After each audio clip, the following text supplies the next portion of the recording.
آفاق کے ہر ہر گوشے میں قرآن سنا کر دم لینا۔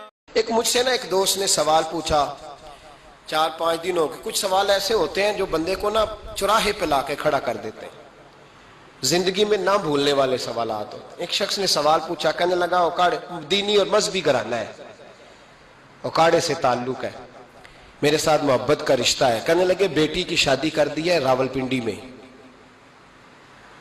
آپ کی بھی بیٹیاں ہیں، میری بھی بیٹی ہے، بیٹی کی شادی کر دی ہے راولپنڈی میں، اب بچی چند دن رہنے آئی ہے، پوچھنا یہ ہے کہ نماز پوری پڑے گی کہ قصر پڑے گی؟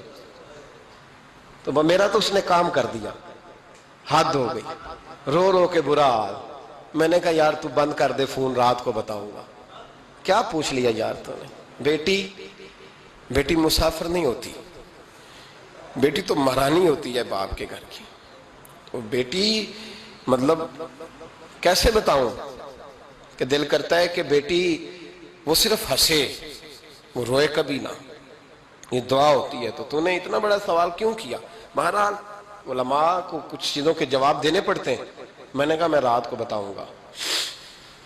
رات کو پھر فون آیا کہ آپ بڑی جلدی جواب دینے کے عادی ہیں، تو دیر کیوں کر دی؟ تو میں نے کہا یار جواب تو میرے پاس تھا لیکن ہمت نہیں تھی ابھی۔ تو میں نے کہا کہ اگر تو بیٹی آئی ہے والد کے گھر میں اور ابا جی کا پروگرام ہے اسے جائیداد میں سے حصہ دینے کا، تو پھر تو بیٹی نماز پوری پڑے گی، لیکن اگر ابا جی نے علیحدہ کر کے انگوٹھا لگوانا ہے تو پھر بیٹی مسافر ہے۔ اگر ابا جی نے اس کو علیحدہ کر کے انگوٹھا لگوانا ہے نا کہ دے دے بھائیوں کو، خیر ہے تیری شادی پہ خرچہ کر دیا ہے، اگر ابا جی کے دل میں نے کہا یہ ابے سے فتویٰ پوچھ لو، اگر ابا جی کے دل میں چور ہے نا کہ بیٹی کو دینا کچھ نہیں، تو پھر بیٹی نے نماز قصر پڑھنی ہے، اس لیے کہ پھر وہ وہاں حصے دار۔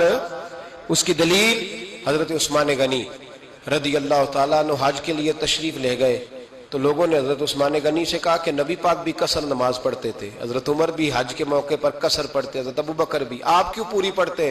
فرمایا ان کا مکے میں گھر کوئی نہیں تھا، میرے تو پورے کے پورے باغ ہیں، تو میں یہاں مسافر نہیں ہوں، میں یہاں مقیم ہوں، تو اگر تو بیٹی کا حصہ بھی ہے ابا جی کے گھر میں تو پھر وہ نماز پوری پڑے گی۔ لیکن اگر ابا جی نے اللہ تعالیٰ خیر فرمائے بیٹوں کے حق میں فیصلہ سنا دیا ہے اور انہوں نے بیٹی سے کہہ دیا ہے کہ چھوڑ، جو بیٹیاں حصہ لیتی ہیں ان کے بھائی نہیں ملتے تو نہ ملے بھائی، کوئی حرج نہیں، ضروری ہے ظالم بھائیوں سے رابطہ رکھنا جو کھا جائے بہنوں کا حصہ۔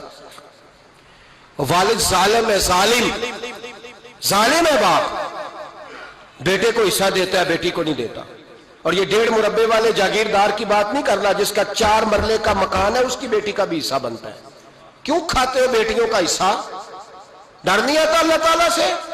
کیوں کھاتے ہیں لوگ بیٹیوں کا حصہ؟ جب اللہ رسول نے رکھا ہے تو کیوں کھا جاتے ہیں؟ اور پھر کہتے ہیں جناب بڑا پیار ہے بیٹی سے، رونے دھونے کے لیے پیار ہے۔ دوستو ویڈیو پسند آنے کی صورت میں اسے زیادہ سے زیادہ لائک کر کے ہماری حوصلہ افزائی کریں اور اسے فیس بک اور واٹس ایپ پر دوستوں کے ساتھ شیئر کرنے میں ہمارا ساتھ دیں۔